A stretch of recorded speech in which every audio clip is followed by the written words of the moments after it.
Fairy tales can come true. It can happen to you if you're young at heart.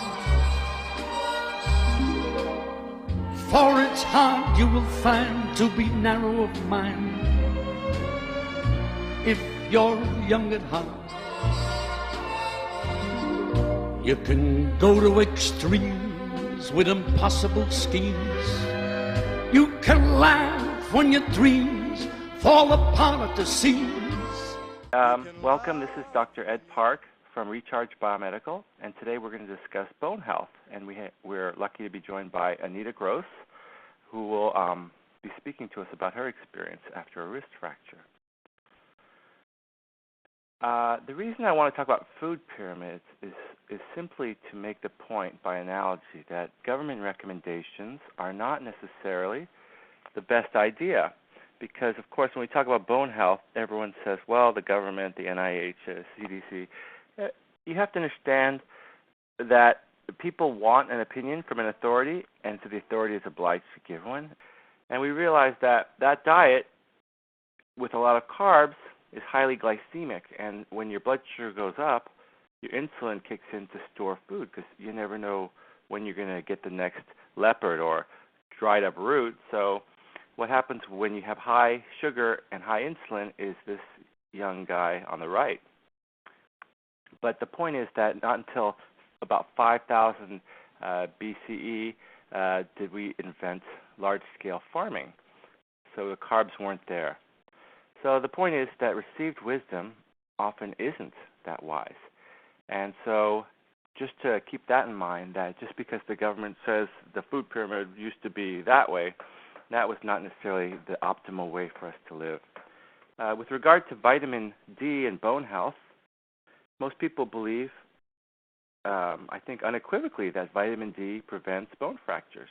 Another falsehood is that calcium supplementation prevents bone fractures. Again, not true.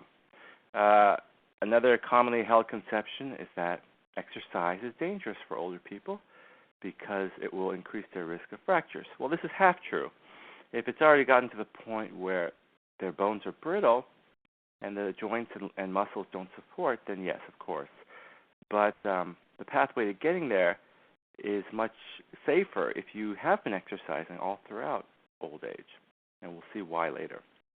And then finally, another misconception, as with most diseases related to aging, is that osteoporosis is a disease.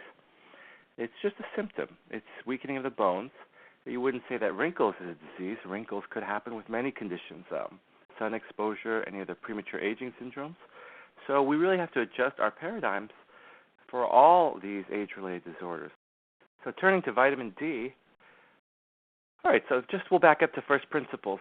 Vitamins are something that, if not acquired, if we don't have them in our diet, then metabolic pathways break down.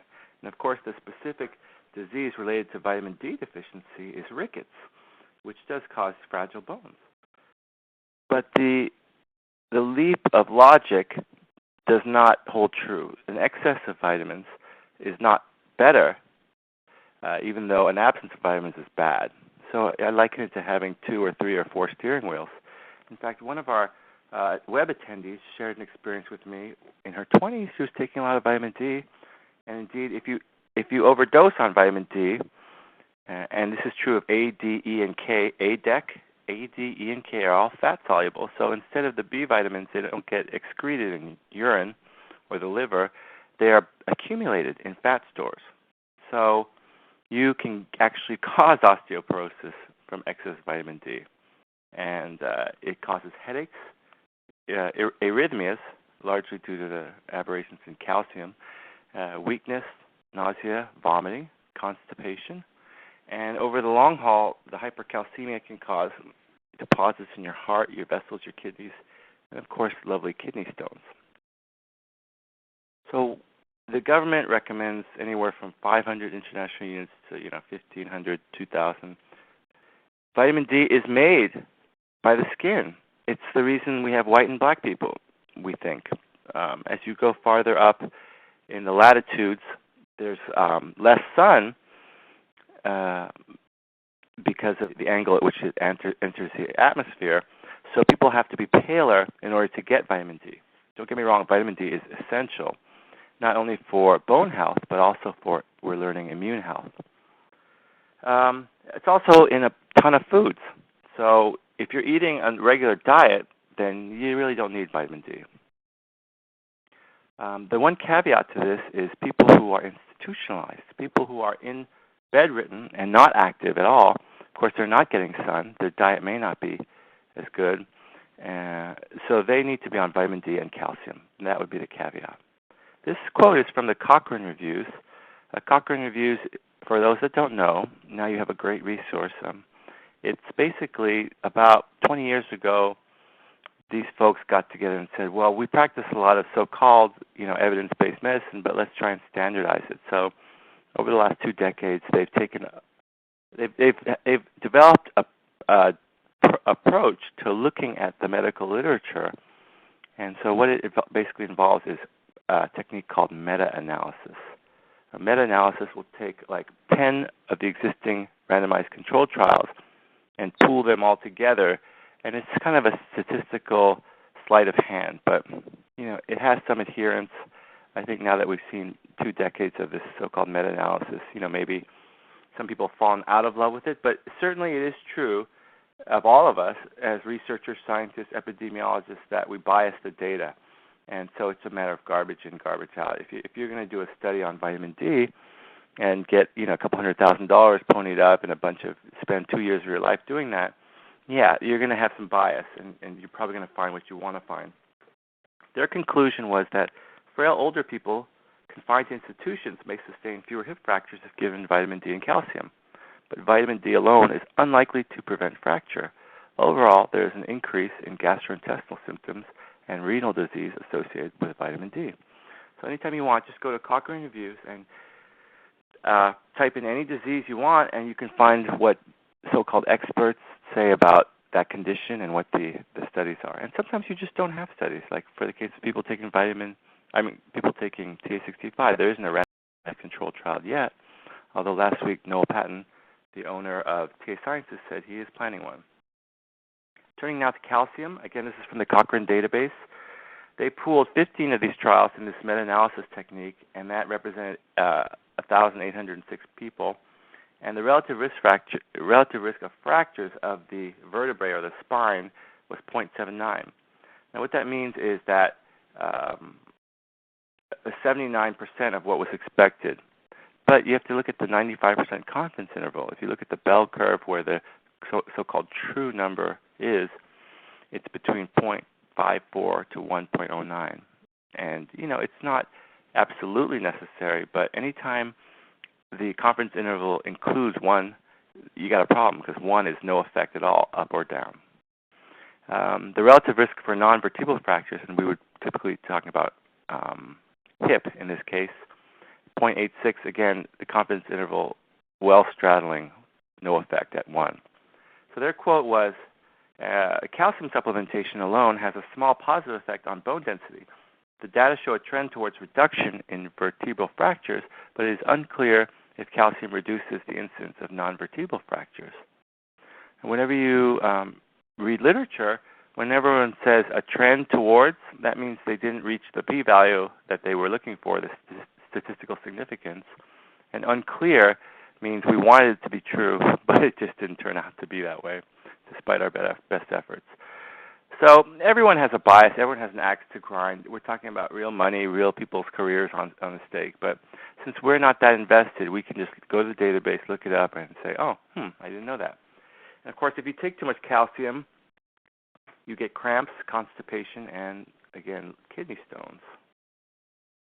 So what's the bottom line? Well, for the elderly, exercise is a good thing. It should not be avoided, and that includes aerobics, weight-bearing, and all kinds of things, especially things like yoga, which increase flexibility and joint strength. They will increase the bone mineral density, and that is confirmed by the Cochrane database and pretty much common sense. And especially at risk are postmenopausal women who, after losing estrogen at the age of 50, the bone health deteriorates significantly. So the reason I I put up these palm trees is to illustrate an interesting point, which is that bone is not static. It's not. If you put these trees up in titanium or any kind of carbon fiber, they would snap in the wind.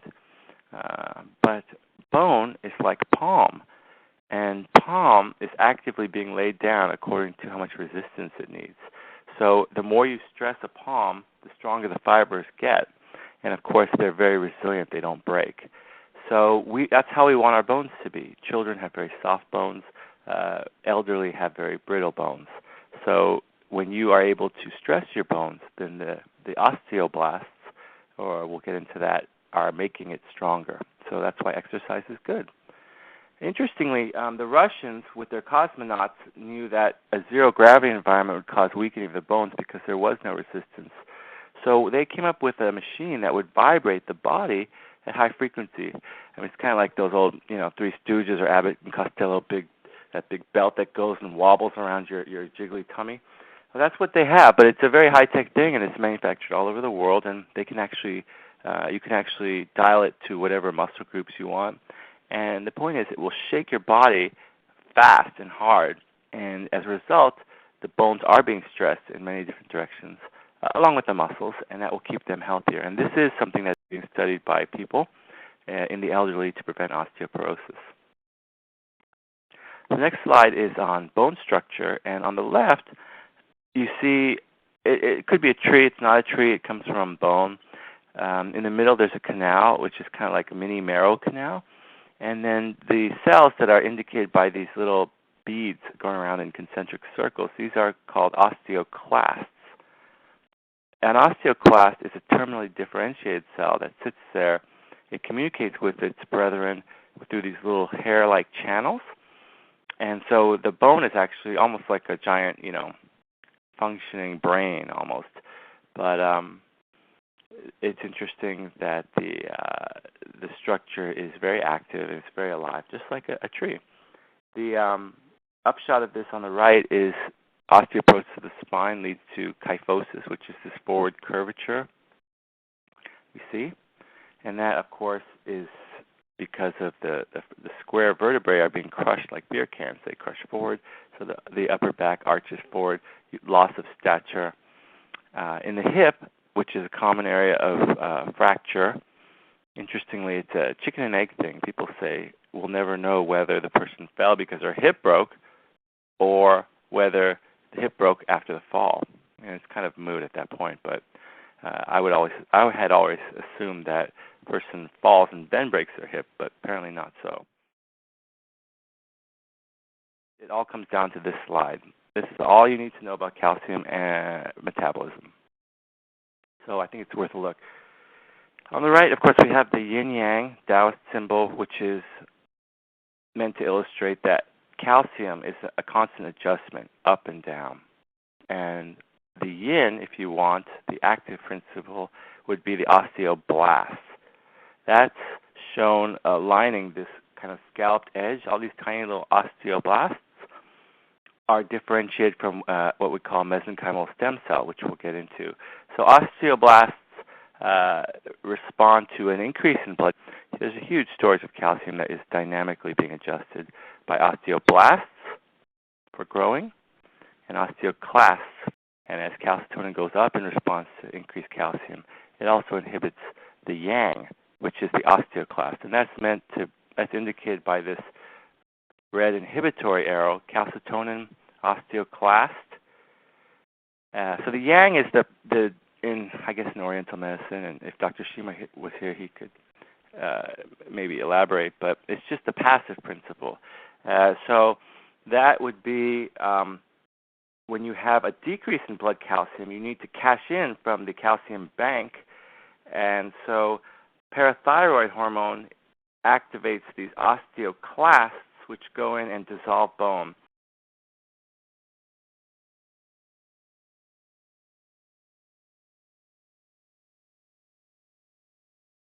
Dissolving.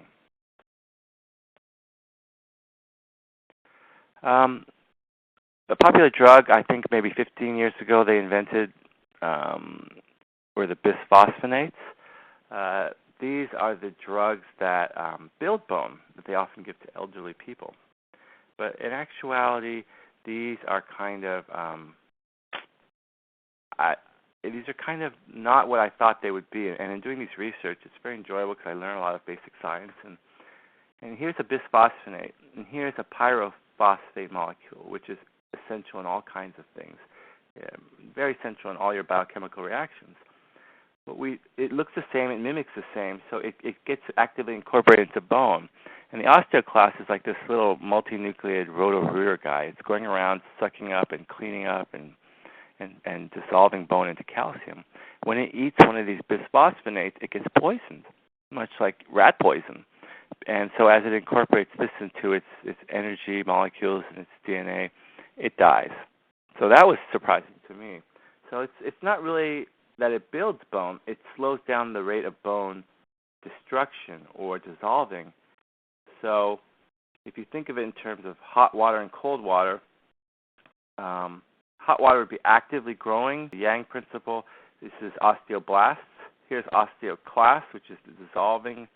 So you can get warm water by either turning these both up high or turning them both down low. But you're going to get hot water, in this case, using the analogy. If you poison all the osteoclasts, you're just turning down the cold water. But time has told us that instead of the typical fractures near the femoral neck here, an interesting kind of fracture developed on long-term users of bisphosphonates. That would be fracture in the long portion of the femur, and it's thought that on a microstructural level, because of the fact that you're not getting increased deposition, the actual long bone is unstable, and so you get these atypical fractures. Again, like the palm trees that are not being blown in the wind. There is gene therapy that has been experimented with for the osteoblasts, and not surprisingly, people thought, well, why don't we put telomerase into these by transfection? That just means that you introduce a gene that's not normally expressed, and they did this to osteoblasts, and of course they were able to show increased doubling times. Increased doublings, meaning they could reproduce more effectively for longer, and hence be preserved. So they suggest this might be good in the future, but I suggest no, because this is really more of a Frankenstein monster. You're taking a terminally differentiated cell, which may have errors, and you're making it immortal. So that's like, again, using the tired comic book analogy, taking Jimmy Olsen, giving him superpowers. Well, Jimmy Olsen may not be, as up to being the savior of Metropolis as Superman. So better to work with what nature has given us in terms of good progenitors than try and superpower a differentiated cell, which hasn't been subject to the same level of scrutiny and maintenance. So again, we get back to the bee analogy. Here's the bee. Mesenchymal stem cells are very important, and I like to think of them as sort of like traveling queen bees for hire. So remember we talked about the niche. When the queen bee's dead, you either get a promotion from within the company, one of the drone eggs or gets fed royal jelly, and then you get a new queen. But there's also this wonderful mechanism, and in some ways your body is a collection of little tiny protozoans, and they organize themselves in ways that we don't understand. But the mesenchymal stem cell is able to differentiate. It's a multipotent stem cell that becomes cartilage, muscle, fat cells, and even now we're learning pancreatic cells. And although they're not immortal, they can expand many-fold. So the principle is, again, the one that we always have. The more potency, like from a single cell down to totally differentiated cells, as you go down in differentiation, you get a more specific job title and description, but your lifespan decreases. So mesenchymal stem cells, interestingly, can go into ectodermal form, meaning they make new neurons, mesodermal form, add a fat, cartilage, bone, heart muscle, and skeletal muscle, and endoderm, meaning this is where your replacement liver cells and your pancreas cells come from. So yeah, they can come from elsewhere, get into that niche, and start, as a result of their environment, becoming the queen bee or the stem cell for those cells. This final slide is the interesting point of mesenchymal stem cell differentiation. Now, a lot of you probably remember the movie Elephant Man. I think John Hurt perhaps won an Academy Award for that. He had a disease which people may be aware of. It's called neurofibromatosis, and it's manifested by skin nodules. You get brain and bone tumors of a benign nature, and you also get osteoporosis, which leads to a terrible curvature in the spine. If you look and see what these people are lacking, it's a molecule called NF1, neurofibromin 1, and this allows those mesenchymal stem cells to differentiate. So going to the previous slide, NFM1 allows the cells to get to the next step of differentiation. If they don't get to the next step of differentiation, they stay in a more primitive mesenchymal state. So what these people found out was that the mutated, or the people with neurofibromatosis, their stem cells couldn't get out of an earlier stage. They had increased proliferation, hence increased telomerase activity, hence longer life, but they weren't doing what needs to be done, which is to differentiate. And so what we found was that the number of cells that were working as a properly specialized cell were decreased, and that was what caused the problems. And you see here that his spine is curved, his bones are short. All these lesions are due to inappropriate mesenchymal stem cell, differentiation. Okay, enough of the boring science. So we're gonna get Anita on here. Hi, Anita. Are you there? Yes, I'm here. Oh, wunderbar. All right. So everybody, this is Anita Gross. She's a lovely patient of ours who was kind enough to come in and do a NBC News story for us. When I went to the gym, I could run longer. I'm going to go ahead and present your case, and then, feel free to jump in, all right? Okay. So this is the whole case. Unlike the other cancer cases, there's not much to present here. It's just a 70-year-old. Well, you've since had your 70th birthday. Happy birthday. You were 69 in January, and you were taking out the trash out in Henderson, right? Yes. I think I thought that there was a dog chasing you, or you were trying to save someone's life, but actually the truth of the matter is much more silly. You got this. You were in right. high heels. These lovely, I've seen the leopard skin top, so these are a wonderful complement to that ensemble. Yeah, except not taking the trash out. But it wasn't icy, was it? Was it windy at least? No, nothing. No excuses.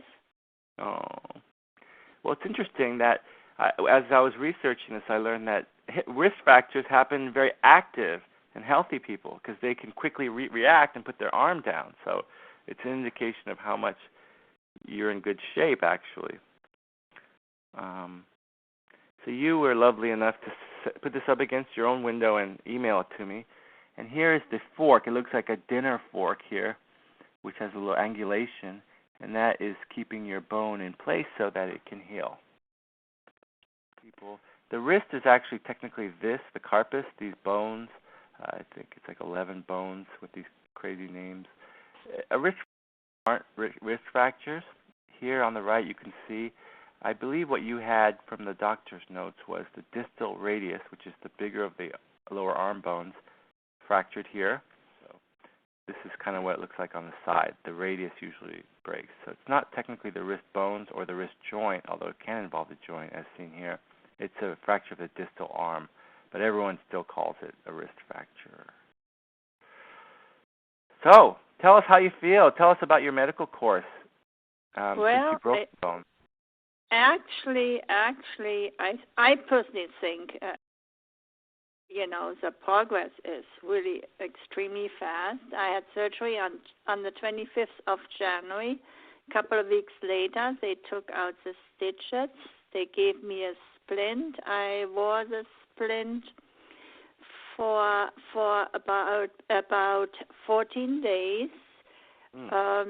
And I'm not wearing a splint anymore, unless I'm going where there are a lot of people, just in case somebody runs into me. But I haven't worn it since. I had physical therapy 3 weeks after the surgery, and I have it like twice a week. Now I'm having it 3 weeks, 3 times a week, because I feel well, and I requested to get my arm in shape a little bit faster. And so now what they are doing, they call it aggressive physical therapy, and I have it like 3 times a week. Great. So it must have been very painful at first. Well, you know what, it was, but either I have a high threshold or I heal fast. My doctor seems to think that I'm healing fast. He does not know that I'm on TA65, but he seems to be a little bit surprised, because originally I've been told it takes at least 2 to 3 months.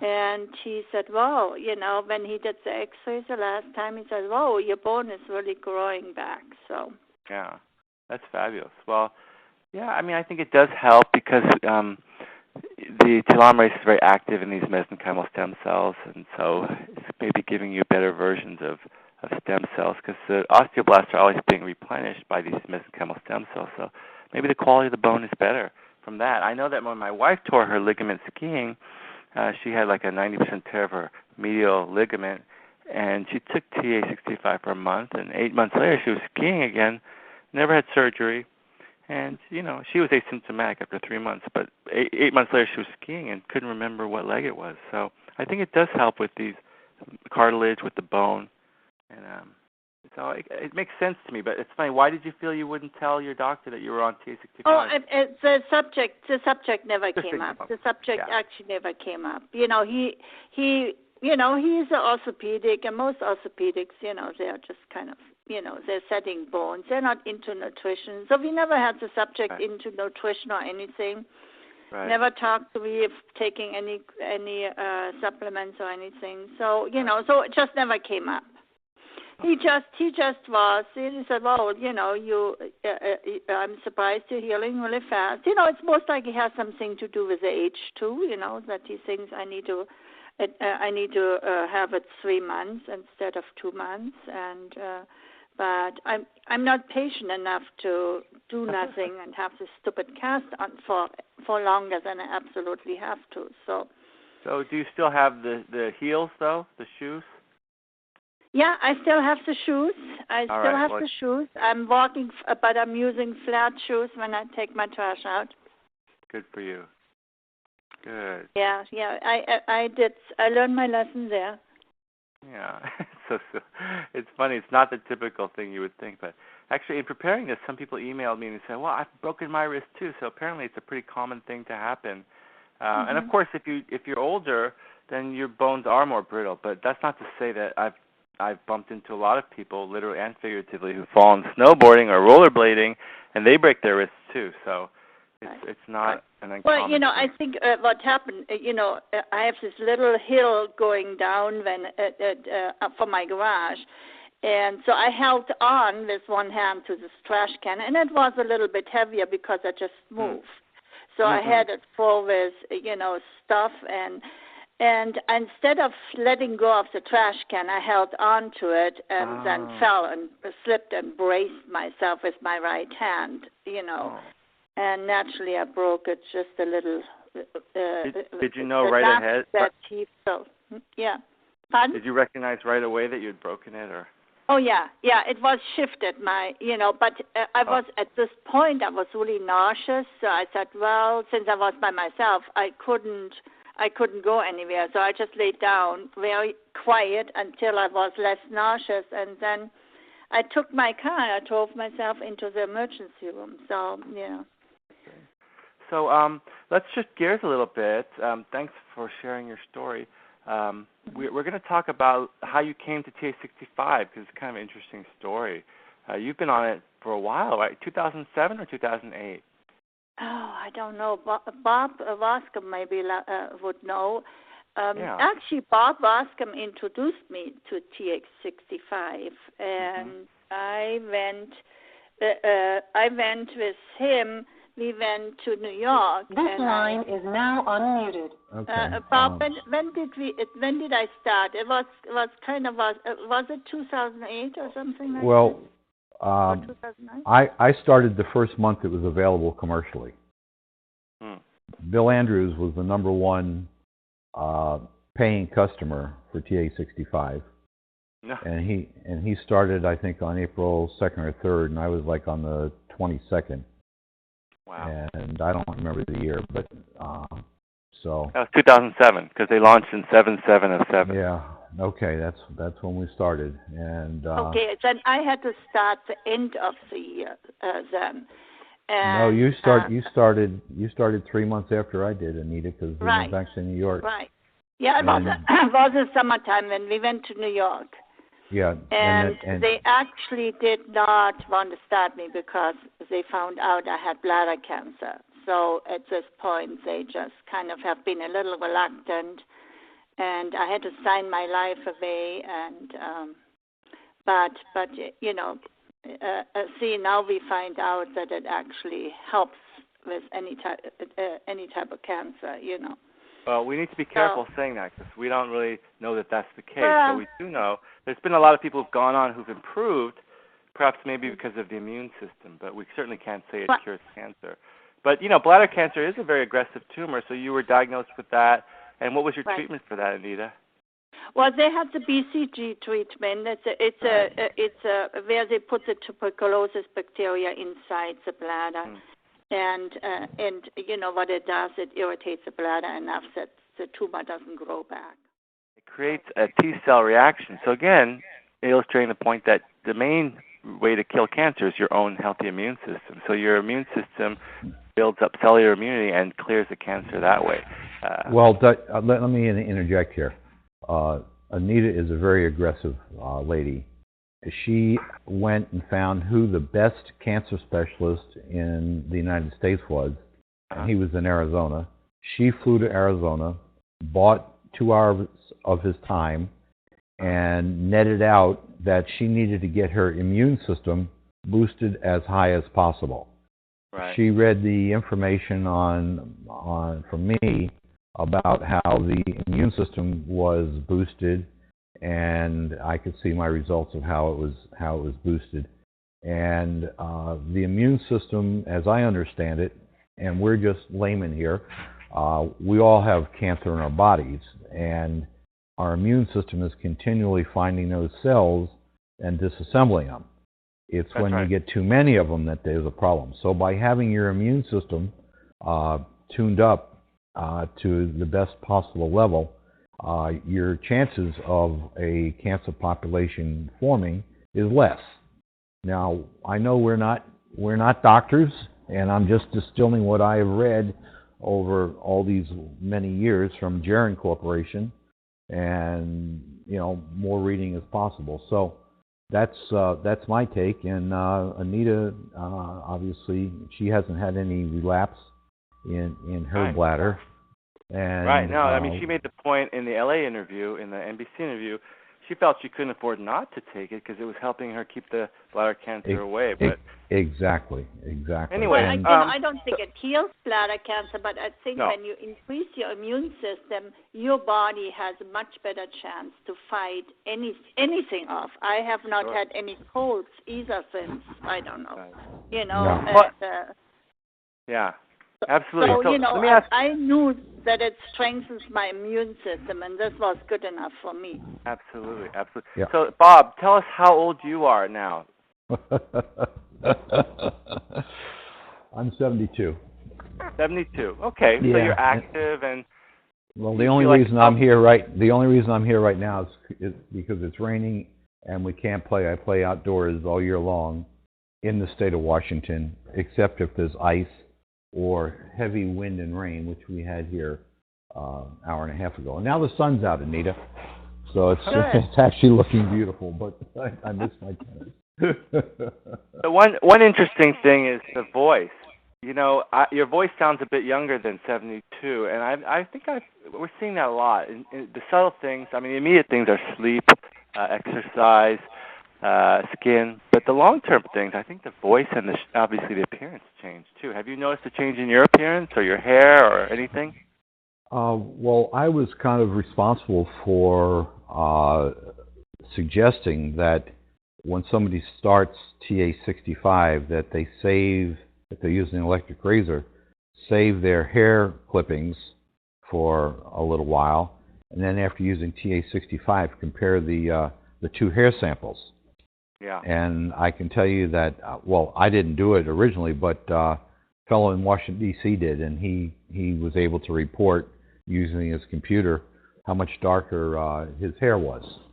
Isn't that crazy? Because I noticed it. I also noticed there's color deficiency in my family, and right after starting TA65, I asked my brother, I said, how long have you had those blue flowers out there? And he laughed. He said, forever. But my color perception seemed to have improved. So there's just a lot of things. But as Anita said, I haven't been sick, but I was normally healthy. But, you know, every once in a while you can get something happen, and I haven't been sick since I started this stuff. So. And I know, you know, we're going to do a show on sexual function someday in the future, but have you noticed any change in your libido at all? All I can say is my son sells a testosterone product, and my testosterone went up a couple of 100 points after going on this. And you know, I still think I'm like, you know, 25, 30 years old. So Amazing. There you go. It just occurred to me that when Bob said that you were very active and you went to Arizona, you sought these people. I mean, you're a very independent thinker, obviously. And so, well, you know, I feel I'm responsible for my own body. I cannot allow any doctor, and I know Dr. Bach, you're a medical doctor, but you know, I don't allow anybody to do anything on me or to do any treatment unless I agree and I'm convinced that this is a treatment, the best treatment.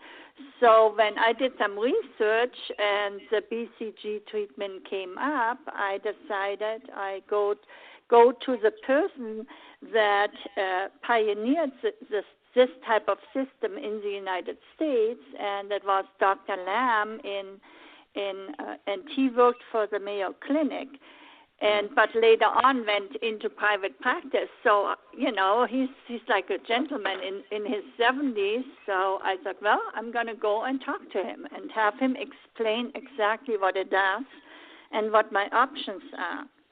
Yeah. And so, I sat with him for a couple of hours, and he explained to me exactly what it does and how often and what the treatment is and how long, and very patiently with all my 100 questions. And then I went back to Washington, into my little town, and told my doctor, and he wasn't very impressed with my initiative, but he had to accept it, you know.